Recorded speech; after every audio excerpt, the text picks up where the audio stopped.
జరుగుతోంది బైపోల్, అది కూడా ఒక్క సీటుకు. ఈ ఫైట్లో అదృష్టం పరీక్షించుకుంటోంది 58 మంది. గెలిచేది మాత్రం ఒకే ఒక్కరు. అయినా గల్లీ నుంచి ఢిల్లీ దాకా అందరి ఫోకస్ ఇక్కడే. ఇన్నాళ్ళు ఒక లెక్క, శనివారం నుంచి మరో లెక్క అంటూ రంకెలేస్తున్నాయి పార్టీలు. ముఖ్యమంత్రులు, మాజీ ముఖ్యమంత్రులు, అబో జూబ్లీ హిల్స్ ఉప ఎన్నిక ప్రచారం వేరే లెవెల్. అన్ని రకాల మోహరింపులు చేసిన అధికార పార్టీ అటు కమలాన్ని ఇటు గులాబీ దండను హోల్సేల్గా కట్టడి చేసేందుకు ప్లాన్ చేసింది. ఒకప్పుడు కారు పార్టీని కార్నర్ చేసిన కాంగ్రెస్ ఫార్ములాతోనే హస్తం పార్టీని ఓడించేందుకు స్కెచ్ గీస్తోంది బీఆర్ఎస్. నగరం నడిబొడ్డున తమ సత్తా ఏంటో చూపేందుకు తహతహలాడుతోంది కమలదళం. ఓటర్లను ప్రలోభాలకు గురిచేస్తే ఎవరైనా సరే తాట తీస్తామని వార్నింగ్ ఇస్తోంది అధికార యంత్రాంగం.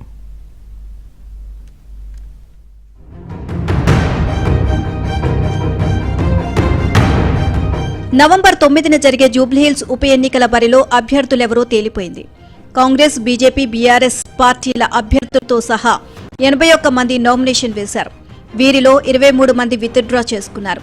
ఫైనల్ గా 58 మంది అభ్యర్థులు అదృష్టాన్ని పరీక్షించుకుంటున్నారు. శుక్రవారం నుంచి బైపోల్ ప్రచారం పీక్స్ కు చేరనుంది. కాంగ్రెస్ అభ్యర్థి నవీన్ యాదవ్ ఇప్పటికే ఇంటింటి ప్రచారం చేస్తున్నారు. ముఖ్యమంత్రి రేవంత్ రెడ్డి కూడా ప్రచార పర్వానికి రానున్నారు. ఇక జూబ్లీహిల్స్ పరిధిలోని 7 డివిజన్లలో ఒక్కో డివిజన్ ఒక్కో మంత్రిని, పలువురు ఎమ్మెల్యేలను నియమించారు రేవంత్. ప్రచారాన్ని చాలా సీరియస్ గా తీసుకోవాలని సూచించారు రేవంత్ రెడ్డి. కమలనాథులు కూడా కథన రంగంలోకి దిగనున్నారు. ఇప్పటికే కేంద్ర మంత్రులు కిషన్ రెడ్డి, బండి సంజయ్, ఎంపీలు, ఎమ్మెల్యేలకు బాధ్యతలు అప్పగించింది అధిష్టానం. జూబ్లీహిల్స్ లో ప్రచారం కోసం యూపీ, గోవా రాష్ట్రాల ముఖ్యమంత్రులను రంగంలోకి దింపనుంది బీజేపీ హైకమాండ్. ఇక సిట్టింగ్ స్థానాన్ని కాపాడుకోవాలని భావిస్తున్న బీఆర్ఎస్ ప్రచార బాధ్యతలను కేటీఆర్, హరీష్ రావులకు అప్పగించారు కేసీఆర్.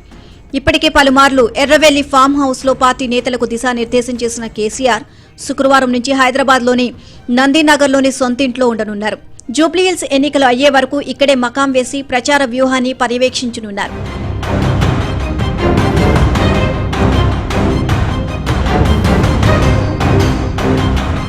ఇక ఉప ఎన్నిక దగ్గర పడుతున్న కొద్దీ రాజకీయం రంకెలేస్తోంది. ఉద్యోగ నియామకాలే అస్త్రంగా ఆనాడు కారు పార్టీని కార్నర్ చేసింది కాంగ్రెస్. ఇప్పుడు సేమ్ అదే నినాదాన్ని భుజానికెత్తుకుంది బీఆర్ఎస్.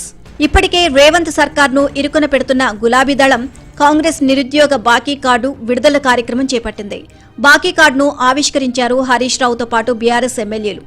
తెలంగాణలో అధికారం కోసం ఆనాడు రాహుల్, ప్రియాంకలతో కలిసి రేవంత్ రెడ్డి నిరుద్యోగులను మోసం చేశారని ఆరోపించారు. సీఎం రేవంత్ కు దమ్ముంటే పోలీసులు లేకుండా ఒకసారి అశోక్ నగర్, చిక్కడపల్లి లైబ్రరీకి రావాలని సవాల్ విసిరారు హరీష్ రావు. విద్యాశాఖ మంత్రిగా, మున్సిపల్ మంత్రిగా, హోంమంత్రిగా, ముఖ్యమంత్రిగా సీఎం రేవంత్ రెడ్డి ఫెయిల్ అయ్యారని ప్రాసలతో పంచ్లిచ్చారు హరీష్ రావు. ఇవాళ రేవంత్ రెడ్డి కూడా జూబ్లీహిల్స్ ప్యాలెస్ లో పోలీస్ పహారాల మధ్య కూర్చొని ఈయన కూడా అట్లే భావిస్తా ఉన్నాడు. నీకు దమ్ముంటే రేవంత్ రెడ్డి పోలీసు లేకుండా ఒక్కసారి చిక్కడపల్లికో, దిల్సుఖ్ నగర్ కో, అశోక్ నగర్ సెంట్రల్ లైబ్రరీకి రా, నీ బట్టలు కూడా చూపి పంపుతారు. అప్పుడు అర్థమవుతుంది నువ్వేదో సిగ్గులేదు. ఆ మద్యం షాపులకు ఇంకా 2 నెలల టైం ఉన్నది. అదేమో అడ్వాన్స్ పిలిచిండు. 2 నెలల ముందే మద్యం షాపులకు నోటిఫికేషన్ ఇచ్చిండు. ఎన్నో మాటలు ఇచ్చారు. 2 లక్షల ఉద్యోగాలు బోగస్, 4,000 నిరుద్యోగ భృతి బోగస్, మెగా డిఎస్సి బోగస్, అదేవిధంగా రాజీవ్ యువ వికాసం అన్నారు, అదో బోగస్. దయచేసి మీరు కాంగ్రెస్ ను జూబ్లీహిల్స్ లో ఓడించాలని, ఆనాడు కాంగ్రెస్ ను గెలిపించాలని బస్సు యాత్ర చేసిండ్రు. ఆనాడు కాంగ్రెస్ మిమ్మల్ని వేడుకున్నది, వాడుకున్నది. ఇవాళ గెలిచి గద్దెనెక్కి మీకు దగా చేసింది కాంగ్రెస్.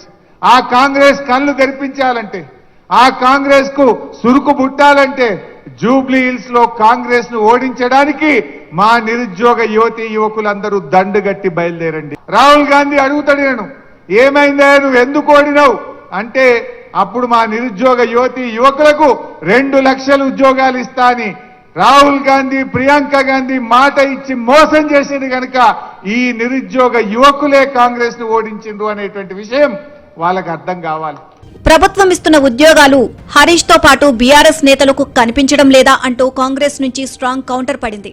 బీఆర్ఎస్ పార్టీ అంటే బొందలగడ్డ పార్టీ అని, లిక్కర్ దందాకు కేర్ ఆఫ్ బీఆర్ఎస్, కాంగ్రెస్ ను దండపాల్యం అంటారా, మీదే దొంగలపాల్యం బ్యాచ్ అంటూ కస్సుబుస్సుమంటున్నారు కాంగ్రెస్ నేతలు.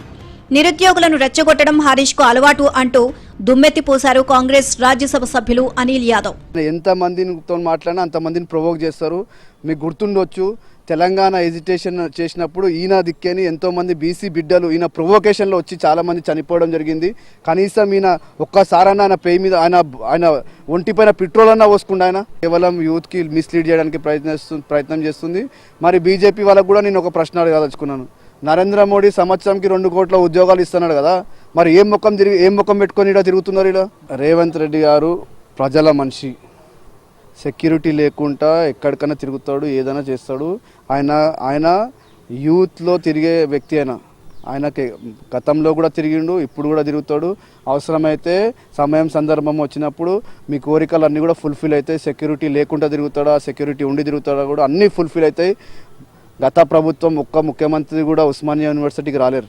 మా ప్రియతమ ముఖ్యమంత్రి రేవంత్ రెడ్డి గారు ఉస్మానియా యూనివర్సిటీకి పోయిన విషయం కూడా గుర్తుపెట్టుకోవాల్సిన అవసరం.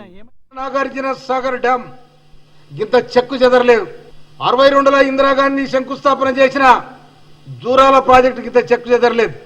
కాళేశ్వరం కథనం నిజంగా ఇక్కడ ఉన్న ఆఫీసర్లంతా ఇవాళ జైల్లో పోయినరు, ఏసీబీ చిక్కినరు.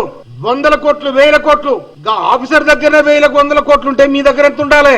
నీకు నీతి నిజాయితీ ఉంటే, తెలంగాణ కోసం మాట్లాడే నైతిక హక్కు ఉంటే ఎక్కడెక్కడదో చెప్పండి.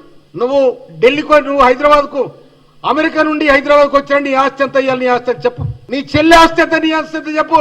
నీ బావ ఆస్తి ఎంత, చెట్లప్పుకున్న సంతోషరావు ఆస్తి ఎంత, ఒక్కరొక్కరు ఆస్తి చేయండి. ప్రధాన పార్టీలు ప్రచార వ్యూహాల్లో మునిగి తేలుతుంటే ఓటర్లను ప్రలోభాలకు గురి చేసే వారిని అడ్డుకునేందుకు యాక్షన్ టీంలు ఫుల్ ఫోర్స్ తో నాకాబందీ ముమ్మరం చేశాయి. బస్తీల్లో గట్టి నిఘా పెట్టారు. ఇప్పటి వరకు 2,83,00,000 నగదు పట్టుకుంటే 512 లీటర్ల మద్యం సీజ్ చేశామని వెల్లడించారు. ఇక ఎన్నికల అధికారి ఆర్వీ కర్ణన్ ఎలక్షన్ కోడ్ ఉల్లంఘించిన వారిపై 11 కేసులు నమోదు చేశామని, సోషల్ మీడియా ప్రచారంపై ఈసారి గట్టి నిఘా పెట్టామన్నారు. ఈసారి బ్యాలెట్ యూనిట్ లో పోటీ చేసే అభ్యర్థుల కలర్ ఫోటో ఉంటుంది. పోలింగ్ స్టేషన్ లోపలికి ఓటర్లకు, ఏజెంట్లకు కూడా మొబైల్ అనుమతి ఉండదు. ప్రతి పోలింగ్ స్టేషన్ వద్ద మొబైల్ కౌంటర్లు ఏర్పాటు చేస్తున్నారు. ఓటు వేసేందుకు వెళ్లేవారు అక్కడ ఫోన్ డిపాజిట్ చేయాలని సూచిస్తున్నారు రిటర్నింగ్ అధికారి కర్ణన్. 15 ఫ్లయింగ్ స్క్వాడ్స్ ఉన్నాయి. అదేవిధంగా 15 ఎస్ఎస్టీస్ కూడా పెట్టడం జరిగింది, స్టాటిక్ సర్వేలెన్స్ టీమ్స్. ప్రతి ఒక్క ఎఫ్ఎస్టీ వెహికల్స్ లో పీటీసీ కెమెరా కూడా ప్యాన్ చేయొచ్చు, అదేవిధంగా జూమ్ కూడా చేయొచ్చు. ఆ పీటీసీ కెమెరా కూడా రియల్ టైం వీడియో మానిటరింగ్ చేస్తున్నాం. దెన్ 4 వీడియో సర్వేలెన్స్ టీమ్స్ ఉన్నాయి, 2 వీడియో వ్యూయింగ్ టీమ్ ఉన్నాయి. ఇప్పటి వరకు దాదాపుగా సీజ్ అరౌండ్ 2,83,83,590 రూపీస్ సీజ్ చేయడం జరిగింది. దీంతో పాటు కొన్ని లిక్కర్ ఐటమ్స్ కూడా తీసుకోవడం జరిగింది. ఈ నెల 27న జూబ్లీహిల్స్ కు 8 కంపెనీల పారామిలిటరీ బలగాలు వస్తున్నాయి. 65 క్రిటికల్ పోలింగ్ స్టేషన్లో పారామిలిటరీ బలగాలు విధుల్లో అప్రమత్తంగా ఉంటాయి అన్నారు పోలీస్ అదనపు కమిషనర్ తఫ్సీర్ ఇక్బాల్. జూబ్లీహిల్స్ నలువైపులా చెక్పోస్టులు పెట్టారు. నగదు, ఇతర వస్తువుల రవాణాపై గట్టి నిఘా పెట్టారు.